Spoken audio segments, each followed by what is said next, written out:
আমরা কোথায় এসেছি? চাকুল্লু মাথা করতে, ন্যাড়া মাথা হতে। আজকে সানডে, সানভিকে নিয়ে আমি আর সানভির বাবা গেছিলাম নাড়ু মাথা করার জন্য, কারণ ওর চুলগুলো বড় হয়ে গেছে আর চোখের সামনে চলে আসে। কিছুতেই ও ঝুঁটি বাঁধতে চায় না, ক্লিপও লাগাতে চায় না, আর গরমের মধ্যে ওর চুলটা খুব ওকে ডিস্টার্ব করে। সবথেকে বড় কথা, ওর চুলগুলো খুব পাতলা, সেই জন্য যেন ওর চুলগুলো ঘন হয়, সেই জন্য আজকে আমরা ওকে নিয়ে গেছিলাম নাড়ু মাথা করার জন্য। প্রথমত খুব রাজি হচ্ছিল না একেবারে, যে না না নাড়ু মাথা হব না। তারপরে আমি বললাম ওকে, তুমি যদি ভালো করে ন্যাড়া মাথা হয়ে থাকো, কদিন বাদে বাদে ন্যাড়া করো, তাহলে কিন্তু তোমার দিদুনের মতো লম্বা লম্বা ঘন কালো চুল হবে। তারপরও গিয়ে রাজি হলো ন্যাড়া মাথা হওয়ার জন্য।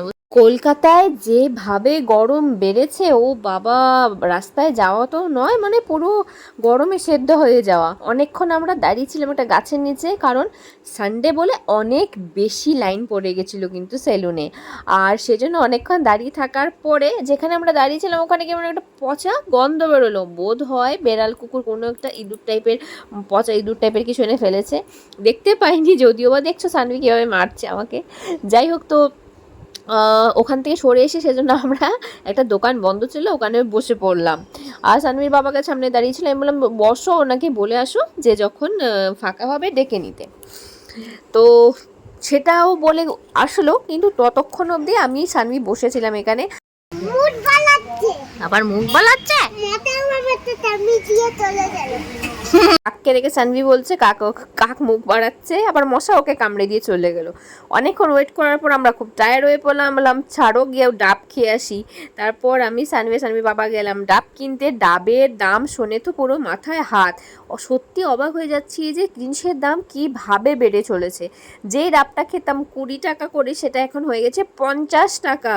আর আমি যখন কলেজে পড়ি তখন তো 10 টাকাতে ছোটো ছোটো ডাব পাওয়া যেত কলকাতাতে, এখন সেটা হয়ে গেছে 50 টাকা। কত র্যাপিডলি বেড়েছে! আমি বুঝতাম যদি 15-20 বছর আগের ঘটনা হতো, মানে কয়েক বছর আগেও যেটা আমরা 20 টাকা করে খেতাম, সেটা এখন 50 টাকা হয়ে গেছে।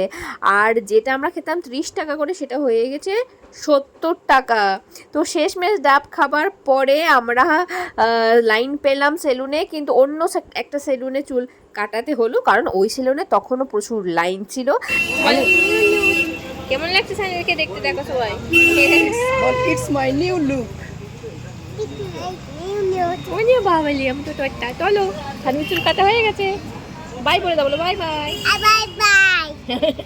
চলো, কেটে চলে এসেছি, আর সানভির বাবা এখন চুল কাটতে যাচ্ছে। সানভি তো ঘুমিয়ে পেয়ে গেল মনে হচ্ছে। সানভি ঘুম পেয়ে গেল চুল কেটে। হ্যাঁ, জামা করে স্নান করে দিয়ে টেঙ্গে এসে গেছে আমাদের চুল কেটে। টেঙ্গে গার্ল এসে গেছে।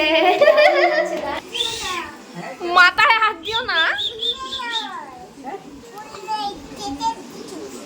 চুল নেই, কেটেছি চুল। বলো পেন্সিল, ইরেজার, আর কি কিনেছো দেখাও। তাই খুব পছন্দ, পেন্সিল, ইরেজার আর সব নিয়েছি। খোলো খোলো, এভাবে ঢেলে দাও। দেখি এভাবে ঢেলে দাও, এই দেখো। ঠিক আছে, এই দেখো পেন্সিল, পেন, ইরেজার, শার্পনার সব আছে তোমার। টেঙ্গে রে টেঙ্গে, এবার খুশি? টেঙ্গে চুল কেটে সানভি টেঙ্গে চুল কেটে। টেঙ্গে রে টেঙ্গে। দেখো আমার ট্যাঙ্গে বুড়িকে, দেখো ট্যাঙ্গে বুড়ি টেঙ্গে চুল কাটবে বলেছে, সেই জন্য সানভিকে টেঙ্গে চুল কাটানো হয়েছে, তাই তো?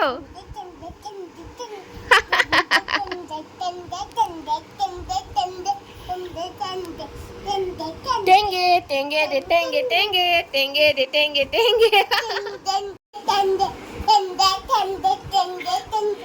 দেখো সানভি টেঙ্গে চুল কেটে টেঙ্গে ডান্স করছে। ওহো, আমার টেঙ্গে বুড়ি।